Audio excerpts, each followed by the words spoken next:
American firms, multinational corporations have already leased on a long-term basis 4.33 million hectares of African land.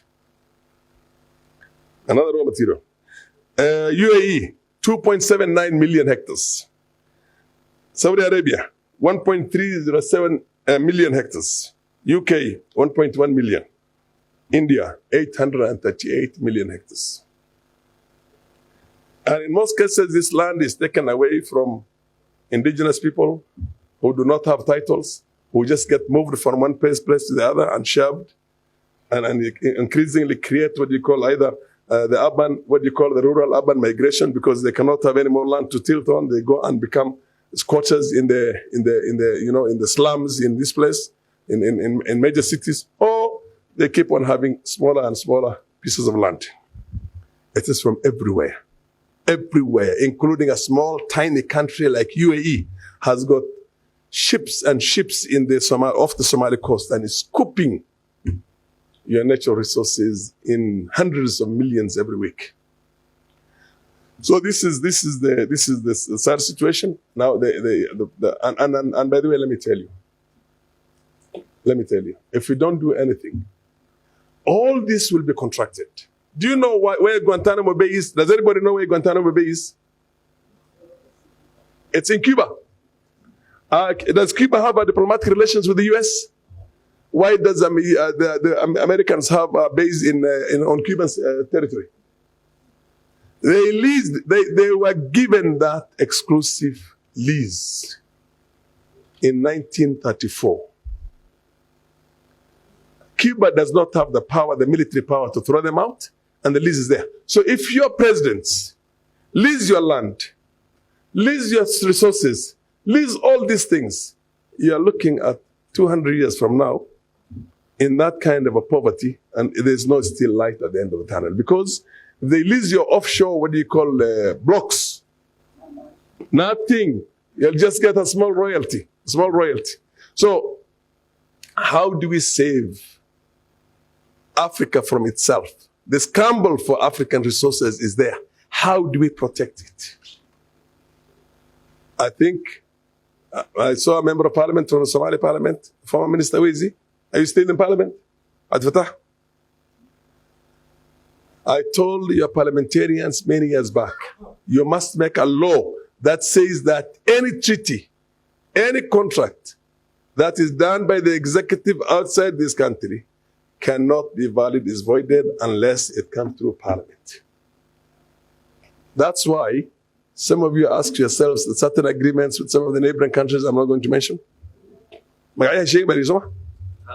Some of those agreements are Ethiopia. Does anybody know the full extent of it? The Venezuelans and Colombians almost mercenaries of what they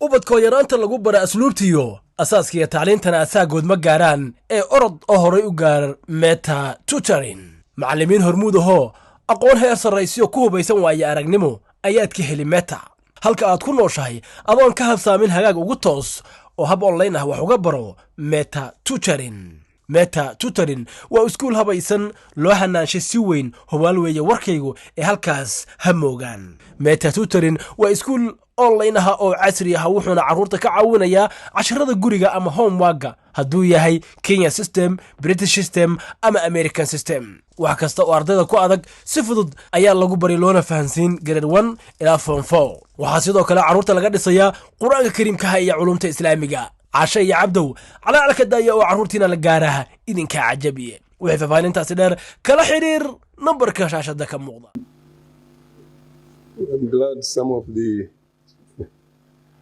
I'm glad some of the foremost commentators on these things in our country in many different fora are here, both Professor Macharia and my good old friend Hassan.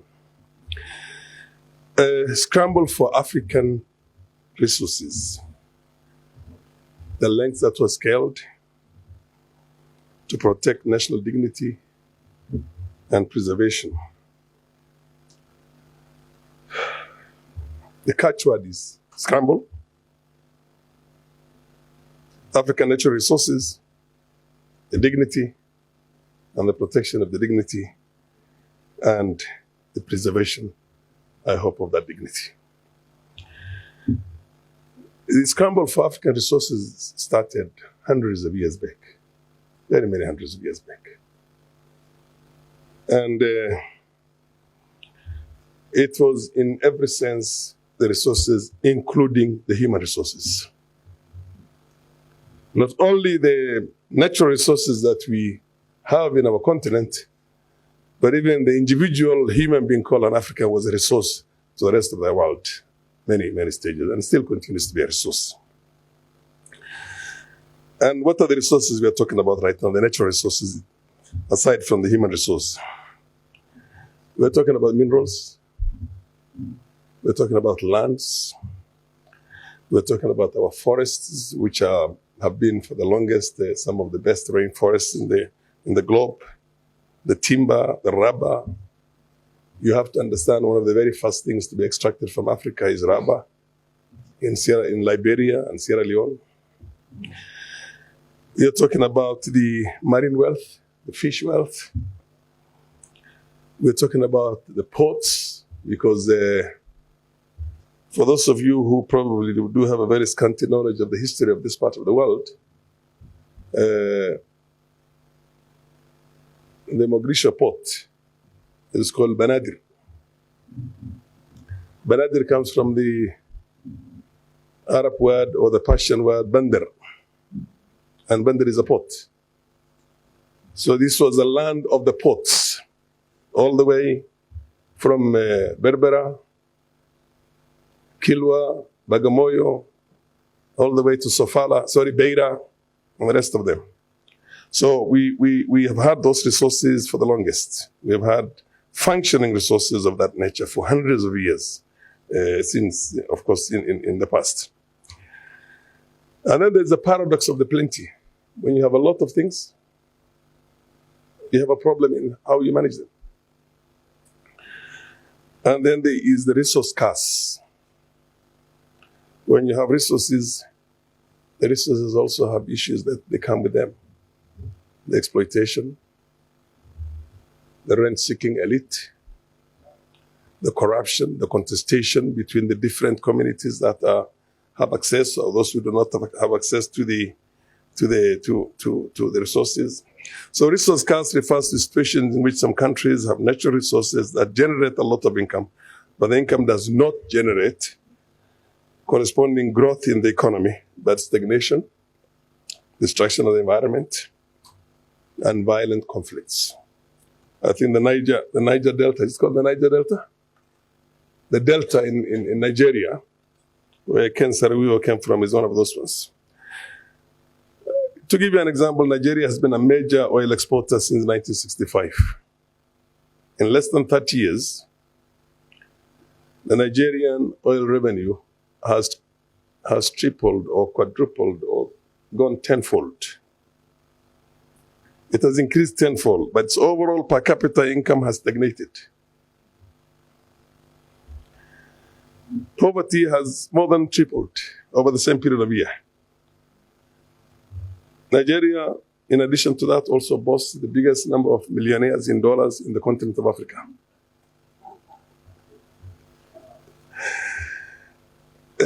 Both military and civilian governments over the period of time have taken their shares in looting the wealth and deposited the same wealth in foreign banks. Whereas we have this replicated in many countries in the continent, there are few cases that you can be proud of. Botswana, on the other hand, has turned its natural resources, mainly diamonds, into a blessing for the citizens. Botswana has the second highest per capita expenditure on education and has enjoyed the globe's second highest growth rate since 1965. A nation of only 1 million people. Botswana's GDP per capita is 10 times that of Nigeria. Of course, there are other countries that have also had these natural resources, and it has not turned out to be a curse for them. UAE is one country I have in mind. They have used it very well. So much so that it has become a superpower right now that threatens the whole continent and the whole world. Because UAE has turned its natural resources income into a powerful blessings. It's minimal. It's got one of the least debts in the world.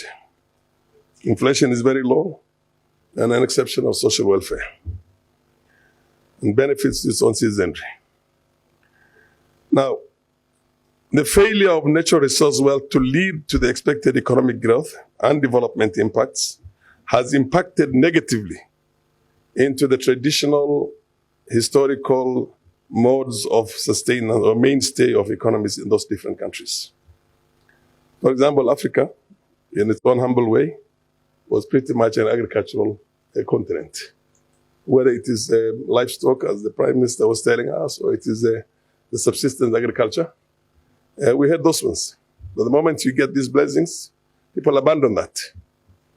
And this additional windfall itself is not used to develop other sectors of the economy, like industry, like powerful infrastructures in other areas, energy and the rest of it. So it creates the rent-seeking elites who are more preoccupied with accumulation and consumption as opposed to putting energies into industrialization, production of service developments.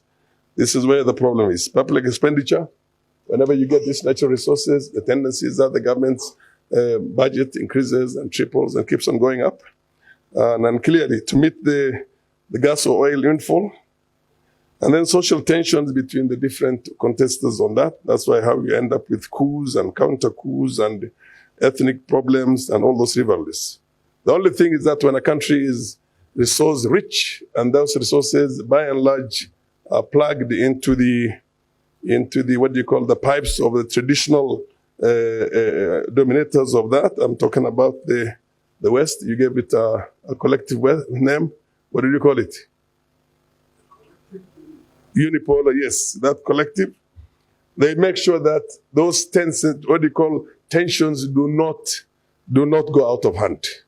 For example, you'll never see a very powerful tension in a country like Angola because they have that oil there.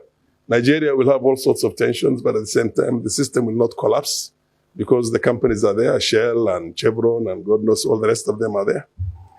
So then there's, of course, this always simmering things.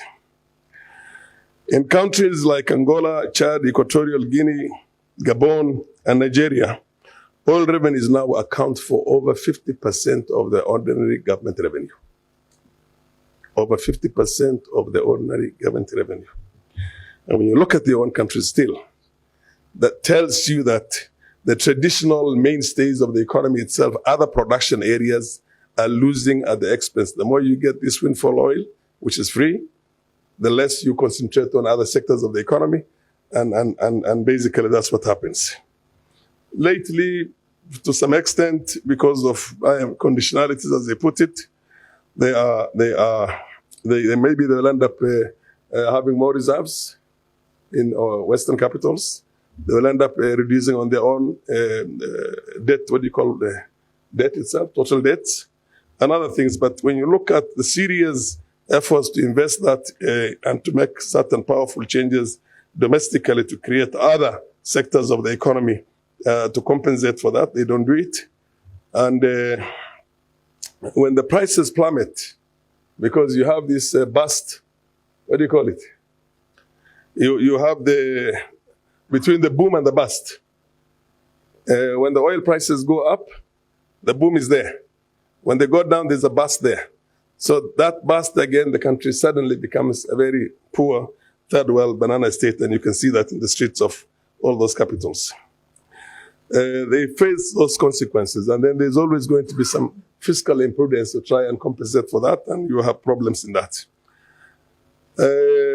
And they cannot have any sustainable economic, investments in this so that they can weather those storms when the situation changes.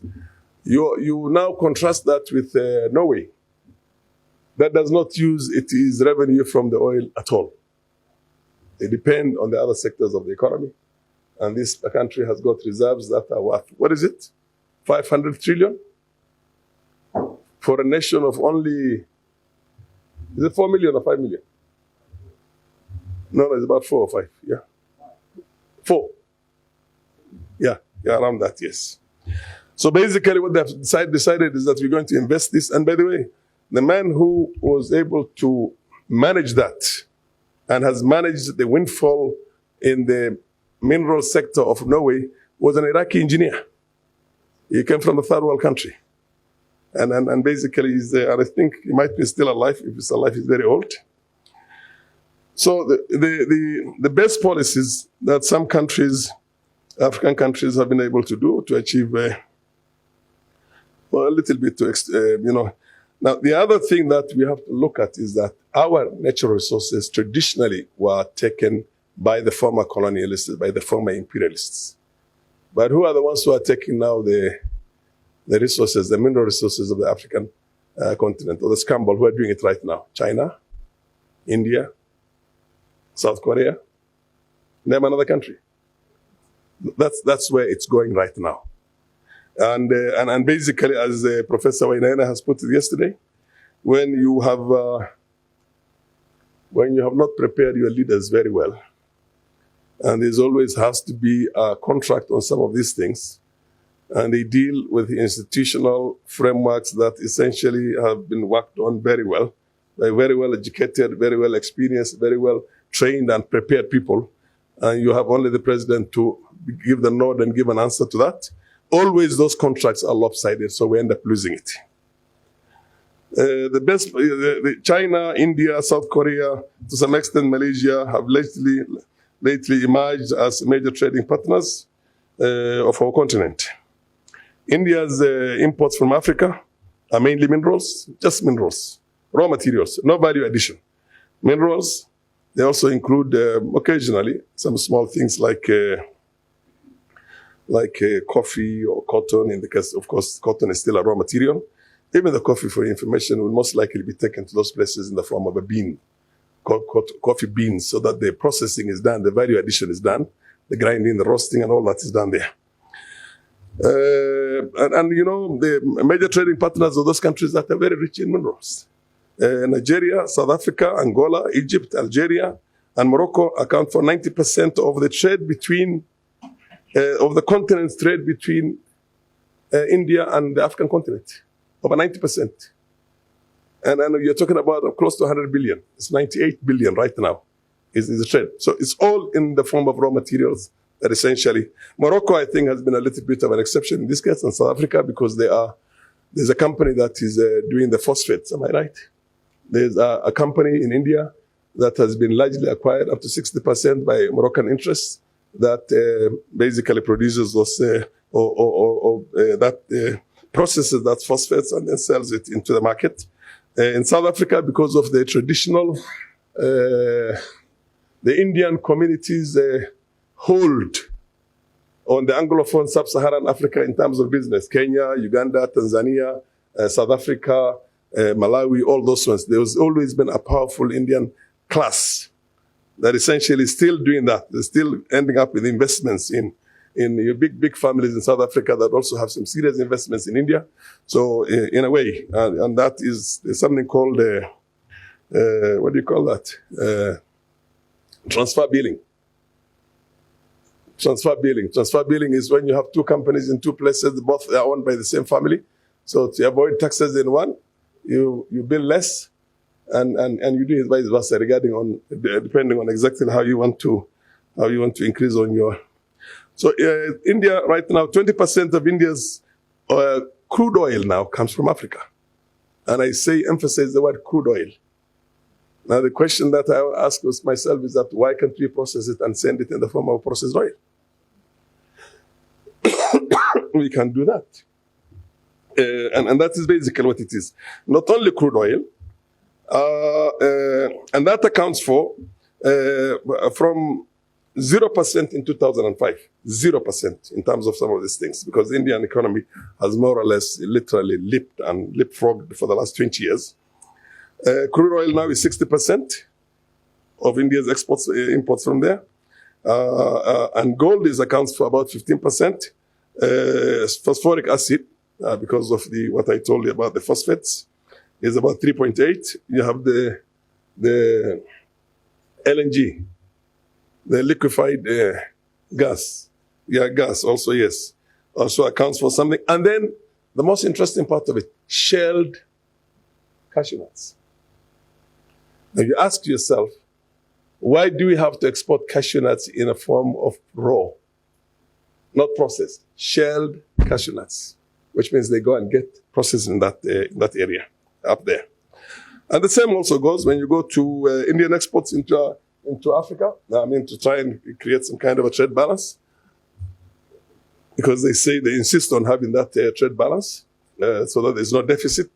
What do they export in here? Healthcare, owned by Indian firms. Pharmaceuticals, which of course they bring into the country. Their own textiles. So basically you are making room for their own finished products. Their own industries have already processed them and they come in here. Basically take the money. Automobiles, Tata. Service sector, the IT. You see what I mean? The IT, they're the best in IT here. And when they come to do the IT here, they create their own infrastructure here. Africa has made it so easy for foreigners to come from anywhere and set up a company in less than a day. And the next thing you know is that they are competing with your own, budding. Ordinarily, in any economy, there's always, particularly a growing economy, they have to have certain positive discrimination for your own locals so that they can be developed and they can come up. And then immediately the Indian experts who are doing business with the US and everyone will come in here and compete with you. So your own, technocrats and your own small startup farms on that have no chance. So, and then when it comes to infrastructure also, they build up roads, they put up power stations. So they take the foreign exchange from here. So that way we are there. And I'll just give you one thing that happened in 2009. There was the India-Africa Hydrocarbons Conference. India-Africa Hydrocarbons Conference.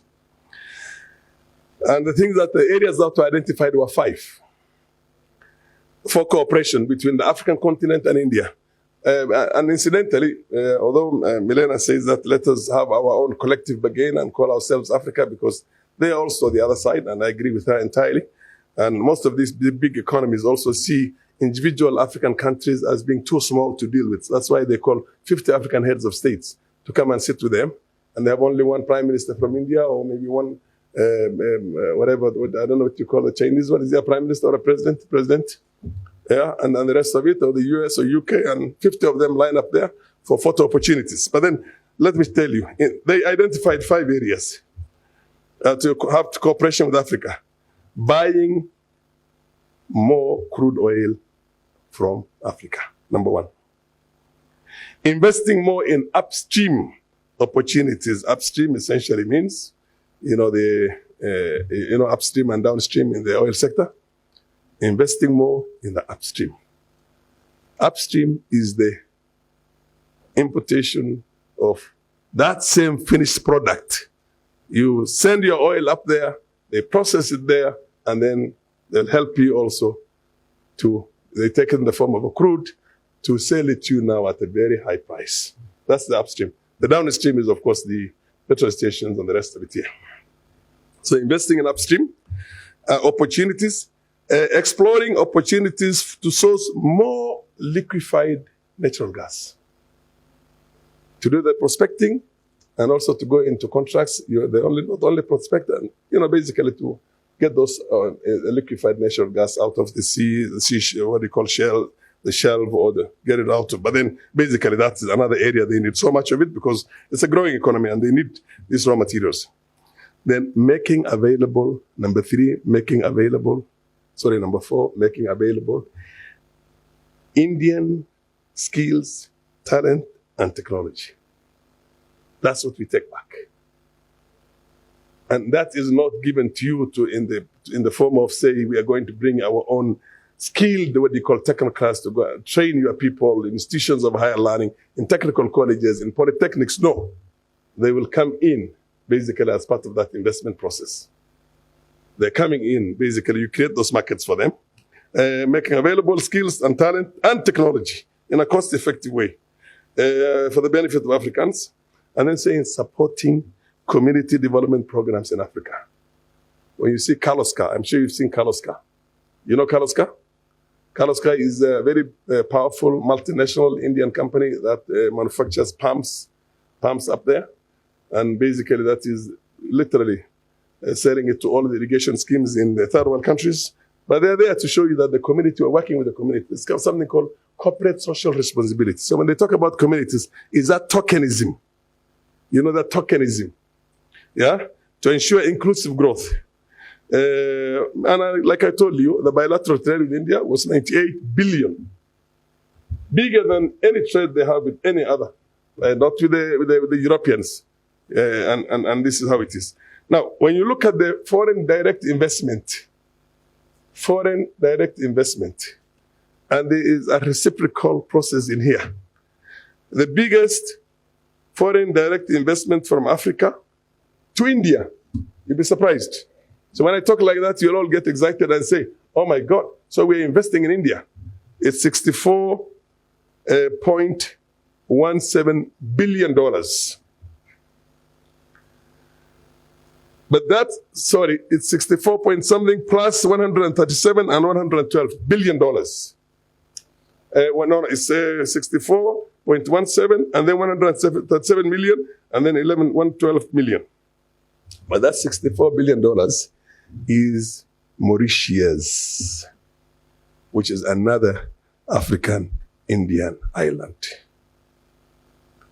They have the capacity, because it's another Singapore. Mauritius is literally the richest when it comes to the African continent, per capita and growth and everything else. But they have that reciprocal because it's the same ethnic Indians. Indians are very territorial. They will only deal with fellow Indians. And then the only other ones who have done investments from Africa, FDI, to India itself, is South Africa, which I told you because of the Indian hold also on the South African economy. And this is the same South African Indians. And the other one, of course, which is the only genuine one, $137 is actually $1 million, is the one of Morocco. Morocco has got a functioning, a very powerful, and a very profitable phosphorus, industry in India. China, much bigger. It has emerged as the largest trading partner with Africa at a staggering $310 billion in 2023, at an annual growth rate of 7.4%, and it's still increasing. But the same thing happens. They take your raw materials and they bring you their unfinished finished products, and the bulk of it is just your raw materials which has not been processed locally here. And the China imports is metals, mineral products, crude oil, gas, and the rest of it. FDI for China in standards of around is the biggest FDI, what you call a foreign direct investment in Africa, is China. And most of it goes into Chinese companies that come and set up shop in here. It's not to develop what you call the African economies with the indigenous Africans, because, like Professor said, these understandings and contracts and agreements are done between seasoned smart guys on the other side who come here for the interests of their people, and politicians and basically people who have scantiest knowledge and will settle for anything. Africans have been forced into centuries of quasi inadequate integration with other regions. Africa's historical weakness makes its newly independent states unable to negotiate neither its socio-economic and political and environment affairs, nor its primary resources. We are unable to negotiate anything. Not to set up industries in here, powerful, cutting-edge technology here, as a quid pro quo when we are giving them our raw materials and everything else. But just basically, we are not able to negotiate that. Now, the only area where Africa has had an edge over everybody else is the ability for Africa to feed its own people through this subsistence agriculture. That has gone to hell right now. And what is going to happen is that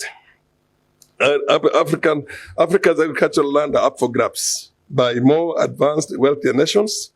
The claims that Africa has vast tracts of idle agricultural land is another exploitative justification to acquire our lands and take them for long-term lease or buy them outright.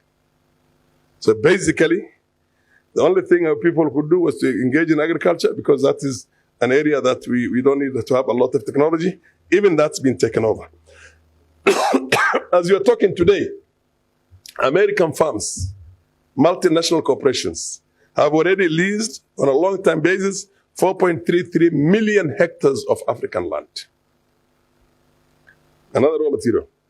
UAE, 2.79 million hectares. Saudi Arabia, 1.307 million hectares. UK, 1.1 million. India, 838 million hectares.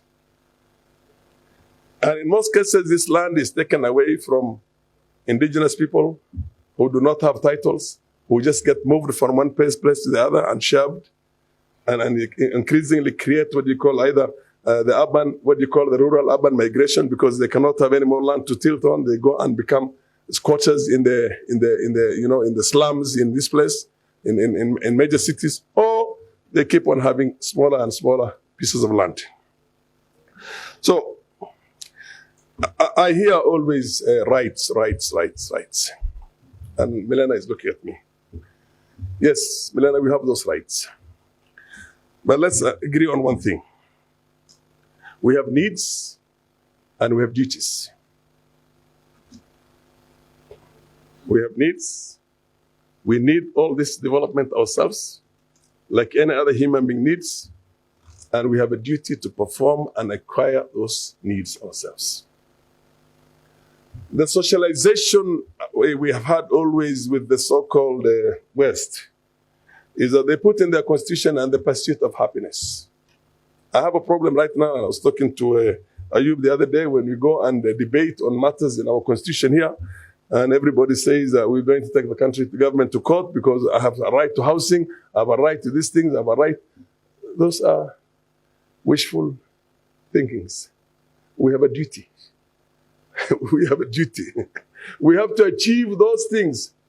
They say in their place, the pursuit of happiness. Your happiness is your economic, emancipation. It is your technological, educational, whatever emancipation, your military emancipation. Work for it, go towards it, and then you're going to be recognized. And, respect.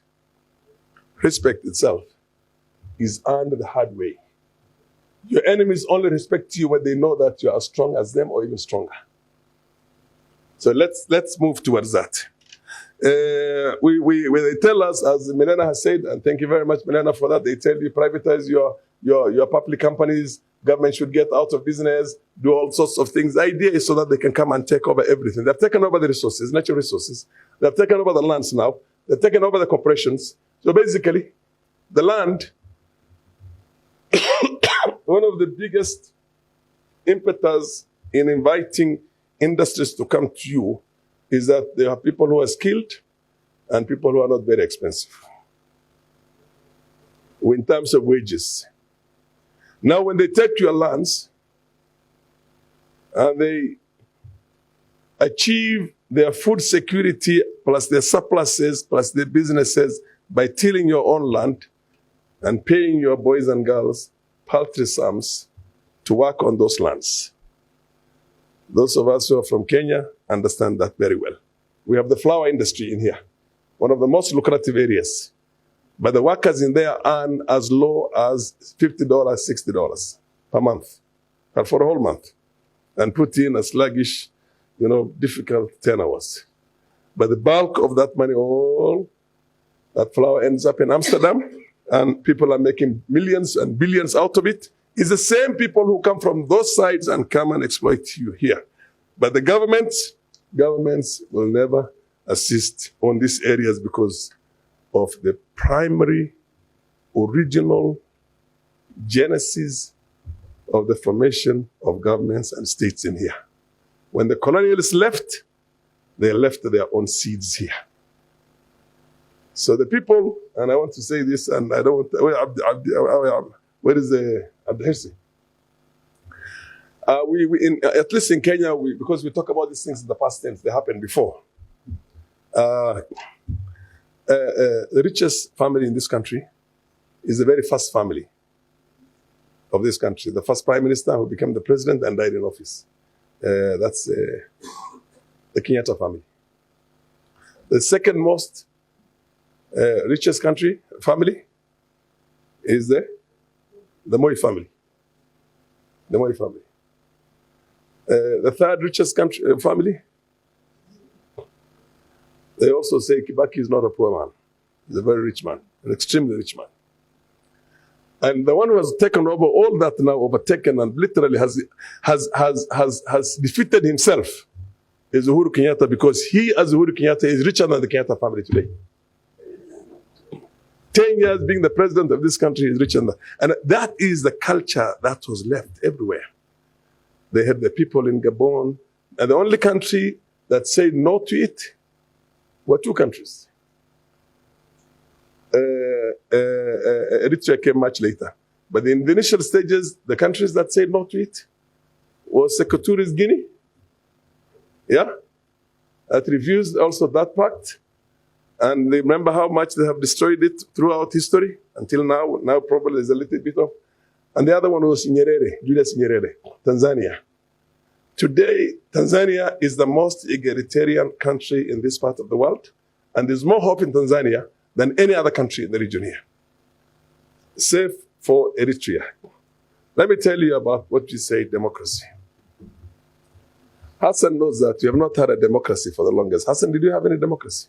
We've never had a democracy. Democracy in Africa is the Western way of keeping you in shackles because they determine who becomes the president. They determine. It's a sham. It's a hoax. It's fake. It's fake. We say in our country, it's not sufficient for you to win in elections, but you have to be the one who counts the votes. I have seen personally when I defeated somebody with 6,900 votes, and all he did is he just created another number and he was announced as the winner with 23,000 votes. It's never been there. Never been in the history of the whole northern Kenya, not even 14,000. I had the maximum, which was about 14,000. The man had about 6,000 something. And it was announced as I defeated with about 6,900 votes. And it was announced. And that's what happens. That's what happens in all. 60% of the members of parliament in my parliament are rigged in. Hassan. And that has been the case for forever, for the longest. For the longest, for all that I remember. So, we shouldn't be saying democracy, human rights. Nobody cares about human rights. Really?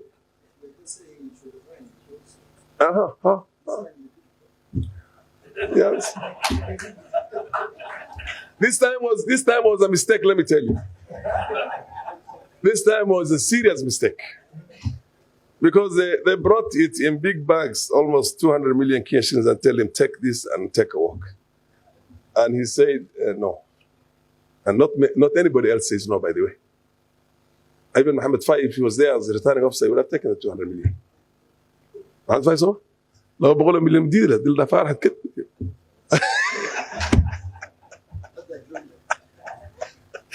And so basically what we don't have a democracy in here.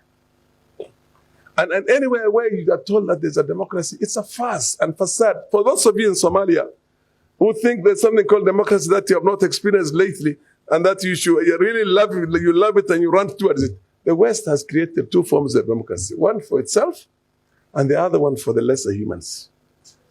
For the lesser humans, it is to subjugate, to maintain what you call the exploitation of your mineral resources and your human resources and everything else. So, this is the situation we have. Now, I'm just about to finish. You see, when they're telling you to privatize, the British Telecom, is it private? British Railways, British Posts, British Airways, but they forced us to privatize everything ourselves. And they say this is a conditionality. So basically, when you take a conscious decision yourself,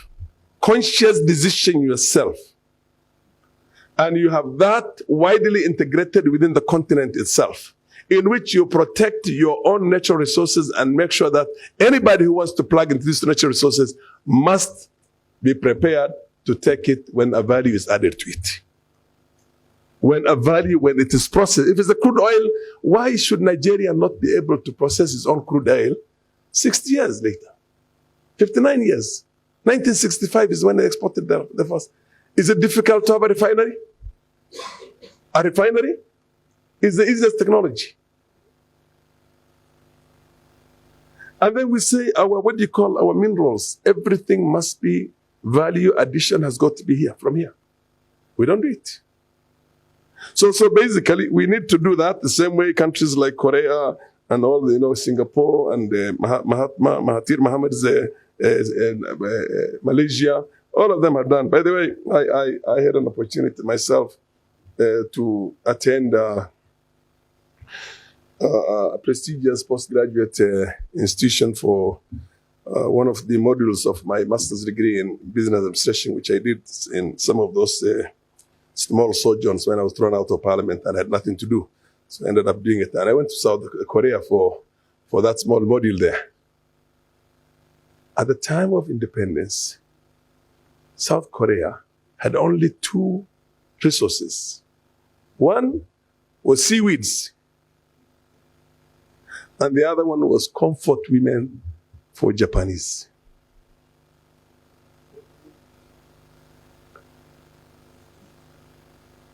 Don't say prostitution, it's called comfort women. But basically, Korean women who would go into Japan and be used in that human trafficking for their flesh and body, and they would send money back home. And I was there. The economy today, our PPP is 2.9 trillion. And the president of that country came to Kenya at independence and borrowed $800,000 from Jomo Kenyatta to travel around the world, got scholarships for 3,000 young boys and girls, and sent them to top technical colleges. He was not asking for medicine, he was not asking for engineering, but other things, he just sent them for engineering. They are now the biggest shipbuilders in the world, some of the biggest. They produce the cars. And by the way, there are 38,000 American Marines and Rangers there. You will never see a Korean girl with any of them. You get my point? What will he tell a girl who's earning $10,000 and is an American Marine earning, what, a couple of $100? And now contrast that with Philippines, which they come with all. You never see. Have you ever seen Americans who work in Japan and the rest of them and bring home Japanese women? No. Because they're higher class. So it's and that's what they are. From that poverty to what do you call 1.7 trillion nominal GDP. Our nominal GDP in Kenya is 115 billion. 115 billion. They are more than 10 times. No, the PPP is more. What do you call the purchase power parity? Even them, the purchase power parity for them is 2.9 trillion. But the nominal GDP is 1.7 trillion. So they are 10 times more powerful than us in economy, and much smaller country. So basically, for us to be able to, the marine resources, you go to the sea, Somali marine resources. Let me, for a moment, transgress into the Somali areas. The Chinese come with 30 ships to come and scoop your fish, and they pay the government $1 million. And by the way, that blue tuna, I don't know whether it's a blue tuna or yellow tuna. Blue tuna, I have seen one blue tuna, 600 kilograms, sold for $1.8 million. And these guys are taking thousands of tons from your sea. And all that your government asks for, a few million from them. So the onslaught and the scramble, when you say scramble means a rush. Am I right? Scrum, you know, those of you who used to play, what do you play? Does anybody play rugby? Move fast with a force. Scramble for Africa is now more than ever. And not from the traditional exploitative unipolar West. It is from everywhere. Everywhere, including a small, tiny country like UAE, has got ships and ships in the off the Somali coast and is scooping your natural resources in hundreds of millions every week. So this is the sad situation. Now, and by the way, let me tell you, if we don't do anything, all this will be contracted. Do you know where Guantanamo Bay is? Does anybody know where Guantanamo Bay is? It's in Cuba. Does Cuba have diplomatic relations with the US? Why does the Americans have a base on Cuban territory? They were given that exclusive lease in 1934. Cuba does not have the power, the military power to throw them out, and the lease is there. So if your presidents lease your land, lease your resources, lease all these things, you are looking at 200 years from now in that kind of a poverty, and there's no still light at the end of the tunnel. Because they lease your offshore, what do you call, blocks to American companies, and the Americans bring their own naval warships. How will you reclaim it? So those of you who are in parliament, you better make a law now in Somalia. We tried it in Kenya. We have a problem. Nobody knows where's Hamhashi. Nobody knows the Talo Turkana. Yeah. Does anybody know who owns that? Does anybody know in Kenya who owns the 4 blocks that there was a problem in Somalia? They are not in the name of the Republic of Kenya. Macharia, Professor, you know what I'm talking about? The country will only be having royalties out of it. It's in the names of individual powerful guys. And it's already been done, the negotiations with big oil companies like Eni and Total and the rest of them. And that contract probably is going to be there for the next 100 years. So what will the Kenyan people benefit from it, even now when we have to share both? Nothing. You'll just get a small royalty. So how do we save Africa from itself? The scramble for African resources is there. How do we protect it?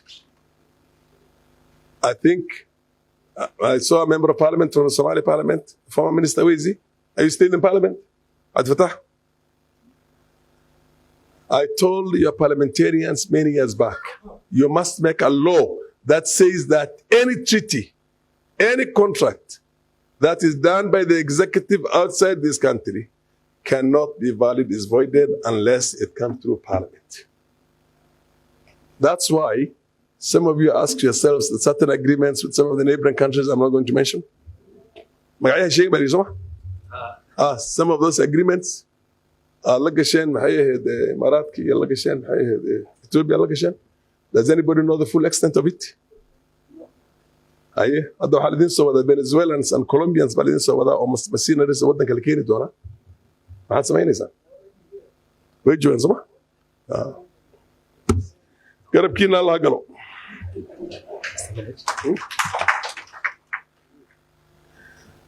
I just want to make one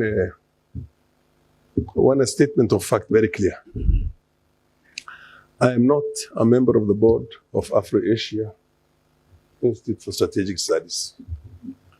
Myself, our Prime Minister, we supported it. We're helping them. Many others, Abdurrahman, all of us are basically supporters like the rest of you. The board has Professor Abdulhab and 2 other foreigners so far. So this is an institution as much as yours as it is. Maybe you own it more than me because I'm a politician. I'm an interested party. You get my point?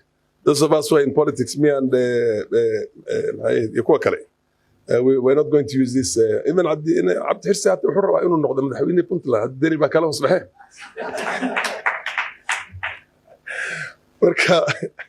Marka Milena. The other one is that lady up there. I don't know. She must be. Are you one of them?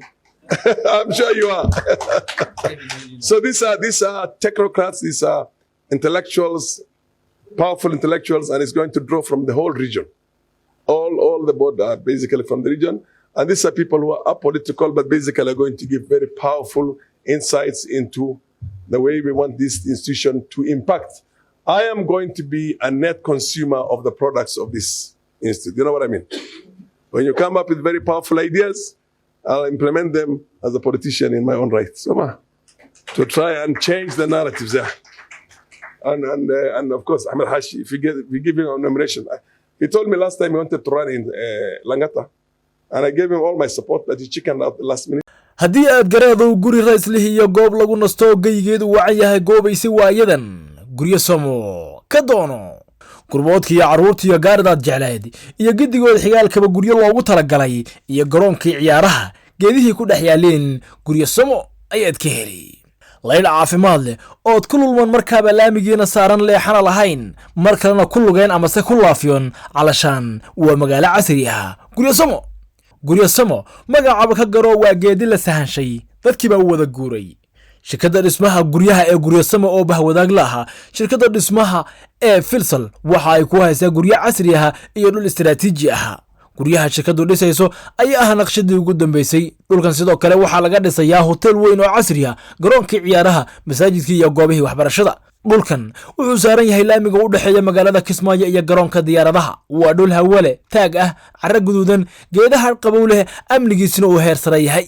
qiimuhu waa macquul wixii faafahintaasi dheer kala xiriir nambarada shaashada ku xardhan waxaa dhammaan dadweynaha loogu bishaaraynayaa inuu jiro tababar online ah waana seminaar ku saabsan dib u xoojinta awoodda maskaxeed iyo kordhinta xifdinta adigoo ku qaybaya in ka yar 5 daqiiqo sidoo kale dib u soo hanashada wixii aad horay u xifdisay muddo 2 daqiiqo gudahood waana arrin takhasuskeedu yahay dardargelinta iyo labalaabidda xifdinta quraanka kariimka iyo waxa la midka hadafka seminaarkan ayaa ah in laga gudbo caqabadaha hilmaamka xifdinta ku baraarug la'aanta mahsanaanta itaaliyarida maskaxeed iyo yaraynta celinta taasoo la damaanad qaadayo 100% waxaana tani qiraya dadkii hore ee ka qalin jabiyay tababarkan waa mid online ah adigoo gurigaaga jooga ayaad ka qayb qaadan kartaa barta Zoom meel walba oo dunida ka joogto adigoo si toos ah ula soconaya tababarka mowduucyada ku saabsan tababarkan waa akhrinta quraanka kariimka xadiista nabiga naxariis iyo nabadgelyo dushiisa ahaatee luuqadaha manhaj waxbarasho iyo waliba xifdinta mutuunta iyo gabayada heerka tababarkan waa ilaa 12 level 12 heer